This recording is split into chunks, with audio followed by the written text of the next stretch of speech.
નમસ્કાર વિદ્યાર્થી મિત્રો, આપણે જોડણીના નિયમોની અંદર આગળ બે લેક્ચરોની અંદર અભ્યાસ કરી ગયા છે. બરોબર. એમાં પહેલા લેક્ચરની અંદર 1 થી 7 નિયમોનો અભ્યાસ કરેલો હતો.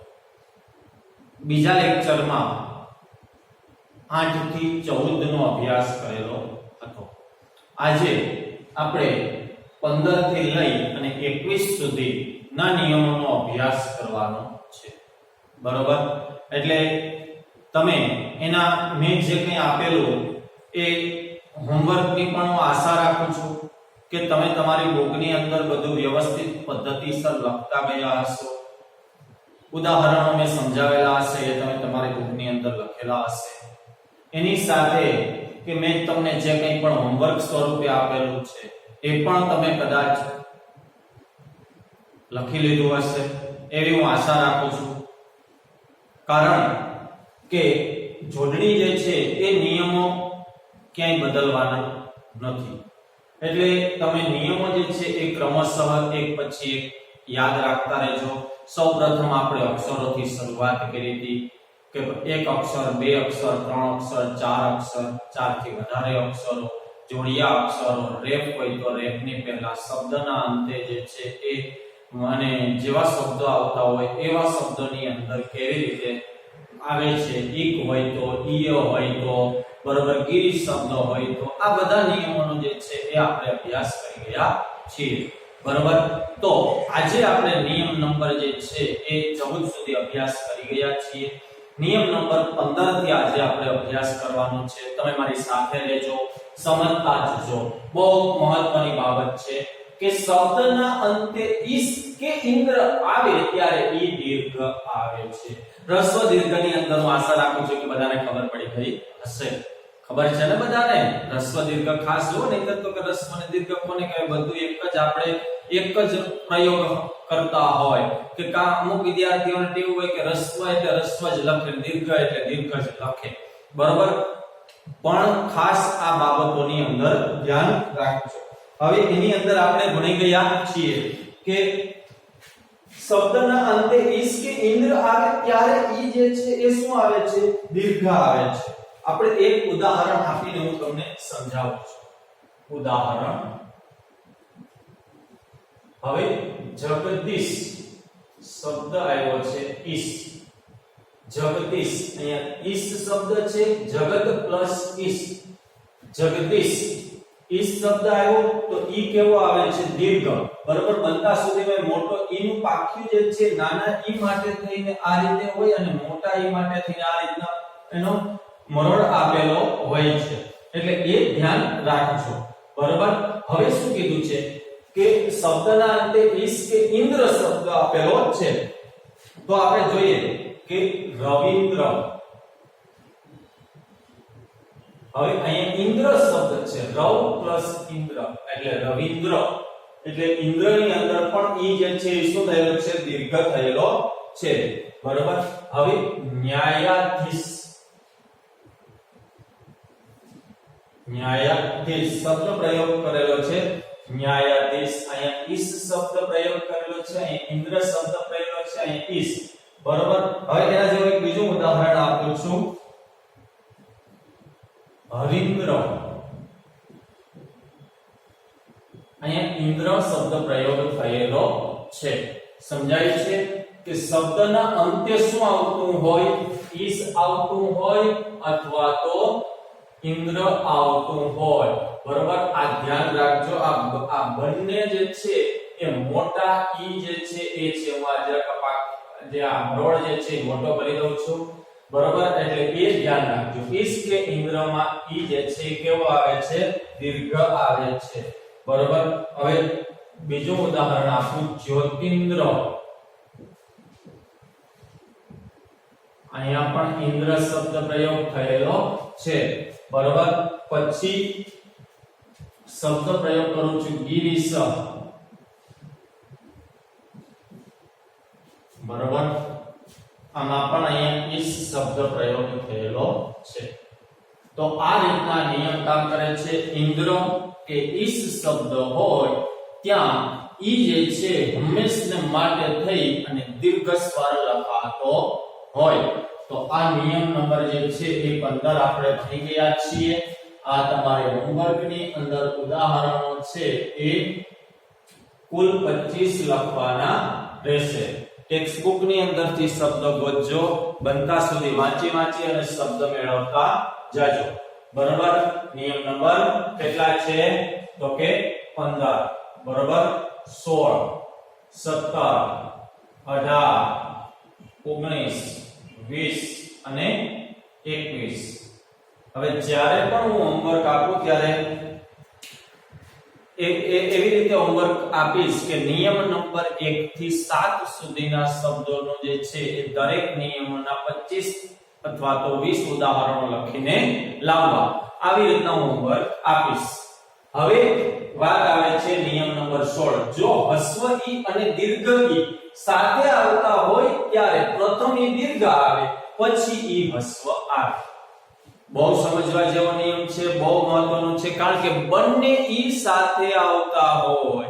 બરોબર. બંને ઈ, જો હસ્વ ઈ અને દીર્ઘ ઈ સાથે આવતા હોય એટલે બંને ઈ સાથે આવે તો પ્રથમ ઈ કેવો લખવો? દીર્ઘ લખવો, અને પછીનો ઈ જે છે કેવો લખવો?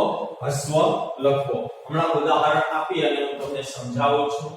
ઉદાહરણ. બરોબર. ઉદાહરણની અંદર આપણે જોઈએ, દાખલા તરીકે પ્રીતિ શબ્દ છે. પ્રીતિ. હવે શું કીધું છે કે જો હસ્વ ઈ અને દીર્ઘ ઈ સાથે આવતા હોય, બે સાથે છે, તેમાં પ્રથમ ઈ જે છે એ કેવો લખવો? દીર્ઘ. તો આ દીર્ઘ છે, આ હસ્વ છે. બરોબર. કેવો શબ્દ છે? નીતિ છે. આમાં અપવાદ શબ્દો છે, હું તમને હમણાં સમજાવી દઈશ કે અપવાદ શબ્દો છે.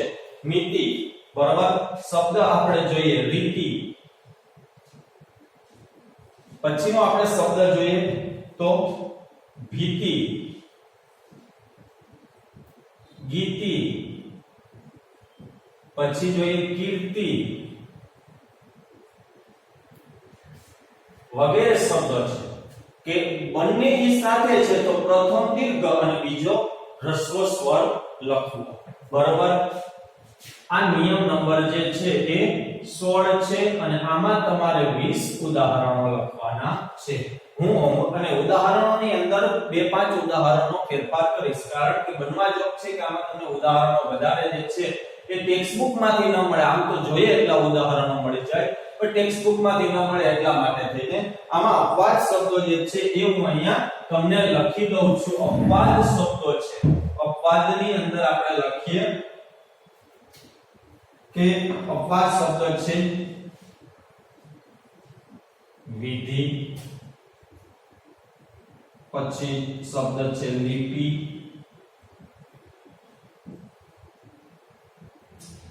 નિધિ, સમિતિ, ક્ષિતિજ,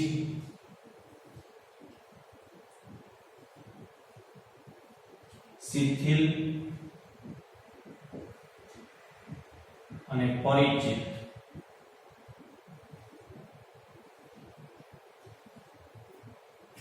આટલા શબ્દો છે એ અપવાદ શબ્દો છે.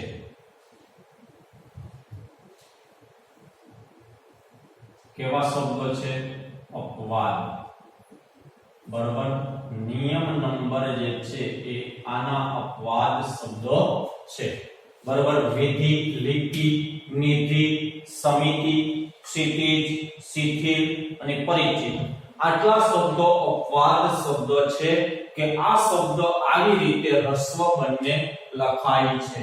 વિધિ, આ બધા શબ્દો જે છે એ ખાસ ધ્યાન રાખજો, કારણ કે ટેક્સ્ટ બુક ની અંદર આવા શબ્દો વારંવાર પ્રયોજાતા હોય. અપવાદ શબ્દ છે સ્વતંત્ર રૂપે એને સ્વીકારેલા છે અથવા તો અન્ય ભાષામાંથી પણ સ્વીકારેલા શબ્દો હોય છે. ગુજરાતી ભાષામાં અપવાદ શબ્દો આને ઠેરવેલા છે. બરોબર. તો નિયમ નંબર 16 સમજાઈ ગયો. જો બંને ઈ આવતા હોય તો પ્રથમ ઈ જે છે એ દીર્ઘ સ્વર લખવો, બીજો ઈ જે છે એ હ્રસ્વ સ્વર લખવો. એની અંદર અપવાદ શબ્દ વિધિ, લિપિ, નિધિ અને સમિતિ, ક્ષિતિજ, શિથિલ, પરિચિત બધા શબ્દ જે છે એ રસ્વ સ્વર લખાય છે. ક્લિયર? હવે નિયમ નંબર 17 શબ્દમાં આવતા ઈક્ષક કે ઈક્ષામાં ઈ દીર્ઘ આવે. બરાબર? શબ્દમાં આવતા શબ્દ જે છે એ ઈક્ષક કે ઈક્ષામાં એના ઉદાહરણથી આપણે સમજીએ. ઉદાહરણની અંદર શું કીધું છે કે શબ્દ પ્રયોગ થયેલો છે કે અધિક્ષક.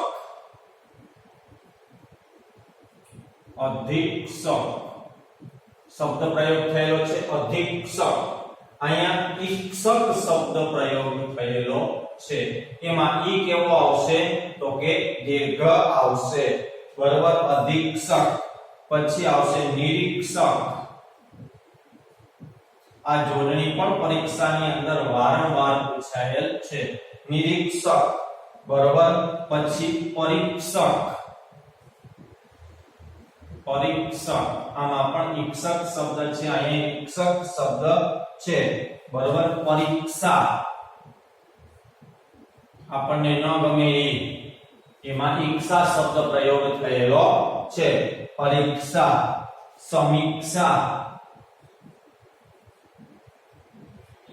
પ્રતીક્ષા વગેરે આ બધામાં ઈક્ષા શબ્દ પ્રયોગ થયેલો છે. તો હોમવર્કમાં પણ આપણે આમાં 20 ઉદાહરણો લખશું. બરાબર? સમજાય છે કે શબ્દમાં આવતા ઈક્ષક કે ઈક્ષામાં ઈ દીર્ઘ આવે છે.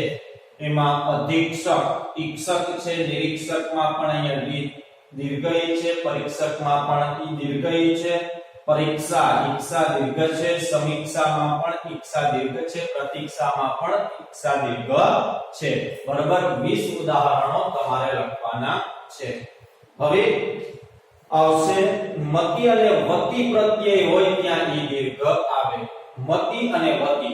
બરાબર? શબ્દ પ્રયોગની અંદર ધ્યાન રાખજો કે શબ્દમાં મતિ અને વતિ આવતું હોય ત્યાં કેવો આવશે? દીર્ઘ ઈ આવશે. બરાબર? હવે મતિ કે વતિ શબ્દ છે. મતિ કે વતિ દાખલા તરીકે ઉદાહરણ જોઈએ. શ્રીમતી.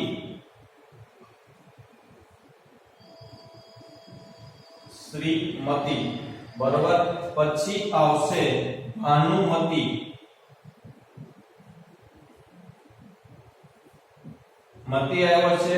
વતિ જોઈએ તો સરસ્વતી. વિદ્યાની દેવી સરસ્વતી. આ રીતના વતિ શબ્દમાં પણ ઈ દીર્ઘ આવશે. પછી ભગવતી. બરાબર? શબ્દ પ્રયોગ જે છે એ ભગવતી. પછી લીલાવતી. અહીંયા પણ ઈ દીર્ઘ આવશે. બરાબર? ગુણવતી. હવે આમાં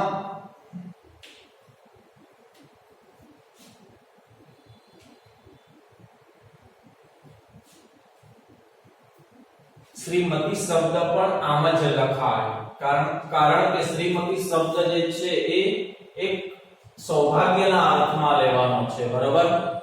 અને સૌભાગ્યના અર્થમાં લેવાનો છે અને બુદ્ધિના અર્થમાં નથી. મતિ એટલે બુદ્ધિ થાય. બરાબર? પણ શ્રીમતી એટલે સૌભાગ્યવતી એવો અર્થ લેવાનો છે. એટલે આ રીતના ઉદાહરણો છે. આમાં પણ તમારે હોમવર્કમાં જે છે એ તમારે 20 ઉદાહરણો લખવાના રહેશે. ફરી વખત હું કહું છું કે મતિ અને વતિ પ્રત્યય હોય ત્યાં ઈ દીર્ઘ આવે. શ્રીમતી, ભાનુમતી, સરસ્વતી, ભગવતી, લીલાવતી, ગુણવતી. બરાબર? વગેરે શબ્દ છે. શ્રીમતી જે છે બુદ્ધિના અર્થમાં નથી.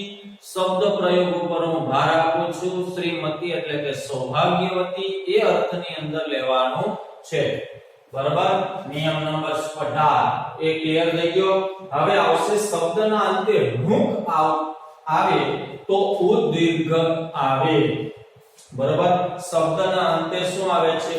મુખ શબ્દ આપેલો છે. ઉદાહરણ આપણે આગળ જોઈએ તો સમજી લેશું કે દાખલા તરીકે નિમણૂક શબ્દ પ્રયોગ થયેલો છે નિમણૂક બરાબર પછી આપણે જોઈએ વર્તણૂક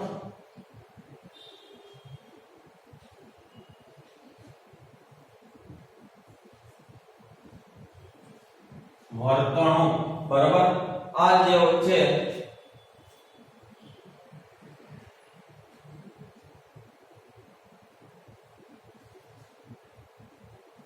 આ રીતના શબ્દના અંતે ણુક આવે તો ઉ જે છે એ કેવો આવશે દીર્ઘ આવશે નિમણૂક વર્તણૂક આમાં ઉદાહરણો જે છે એ તમારે લખવાના ખાલી માત્ર ને માત્ર 5 જ છે બરોબર શબ્દના અંતે ણુક આવે તો ઉ જે છે દીર્ઘ લખવા નિમણૂક વર્તણૂક બે ઉદાહરણો મેં આપ્યા છે 3 ઉદાહરણો તમે મેળવીને લખજો નહીતર તો હું લખાવી દઈશ તો 5 થઈ જશે એટલે આ મેં બે આપ્યા છે 5 3 તમારે લખવાના રહેશે બરોબર શબ્દના અંતે કારણ કે બહુ ઓછા શબ્દો મળશે તમારા લેવલની અંદર તમારી ટેક્સ્ટબુકોની અંદર બહુ શબ્દો ઓછા જોવા મળશે એટલે શબ્દના અંતે ણુક આવે તો ઉ જે છે દીર્ઘ આવે ઉ જે છે બધામાં દીર્ઘ છે અનુસ્વાર જે છે અનુસ્વાર પણ આપણે પ્રયોજી શકીએ હવે નિયમ નંબર 20 શબ્દના અંતે ઈ દીર્ઘ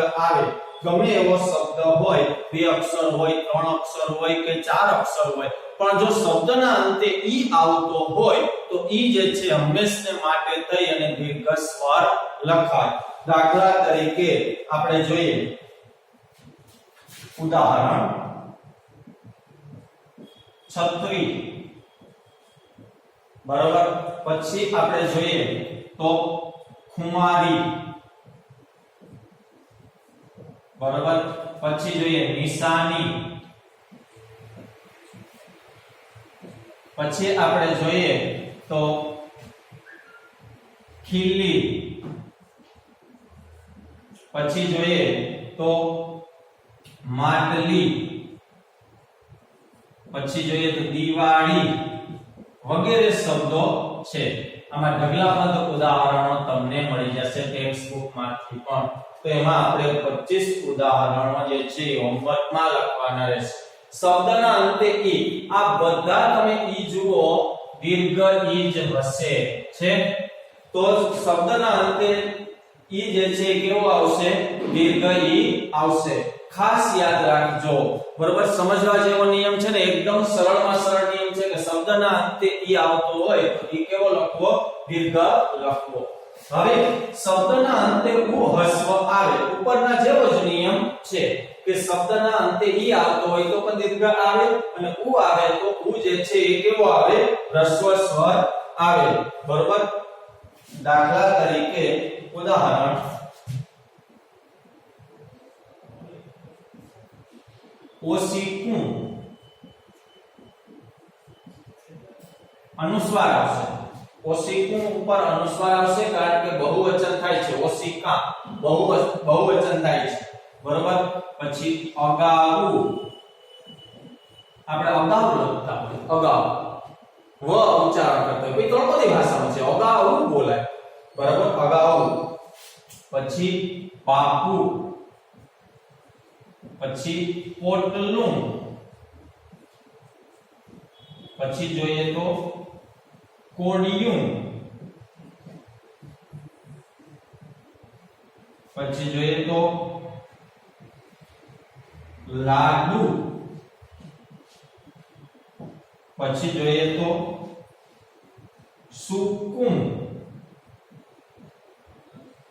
વગેરે 25 ઉદાહરણો હોમવર્કમાં લખવાના છે બરોબર ધ્યાન રાખજો અહીંયા આપણે નિયમ જે છે એ 21 નિયમોનો અભ્યાસ કરી ગયા છીએ હવે 5-6 નિયમો જેટલા બાકી છે એ આપણે નેક્સ્ટ લેક્ચરની અંદર નિયમો ભણી અને આપણો આ ટોપિક જે છે એ પૂરો કરશું બરોબર ફરી વખત જે કંઈ પણ અપવાદ શબ્દો છે મેં અત્યાર સુધી બોક્સની અંદર લખ્યા છે એ અપવાદ શબ્દો ઉપર ખાસ ધ્યાન રાખજો સાથે સાથે આ બોર્ડની અંદર જે કંઈ લખેલું છે એ પણ તમે તમારી બુકની અંદર વ્યવસ્થિત લખજો, સમજી વિચારી અને લખી નાખજો. ઉદાહરણો જે પ્રમાણે હોમવર્કમાં આપેલા છે, હોમવર્કની અંદર આપેલા ઉદાહરણો પણ સાથે સાથે લખી અને પછી બીજા નિયમ લખવાની શરૂઆત કરજો. બરોબર? તો આ રીતના આપણે જોડણીના નિયમો 21 જે છે એ અહીંયા ભણી ગયા છીએ. હવે પછી આગળના જોડણીના નિયમોનો અભ્યાસ નેક્સ્ટ લેક્ચરની અંદર કરશું. બરોબર? તો આ લેક્ચરને અહીંયા સુધી રાખીએ. બરોબર? સાથે સાથે તૈયારી પણ કરતા જાજો.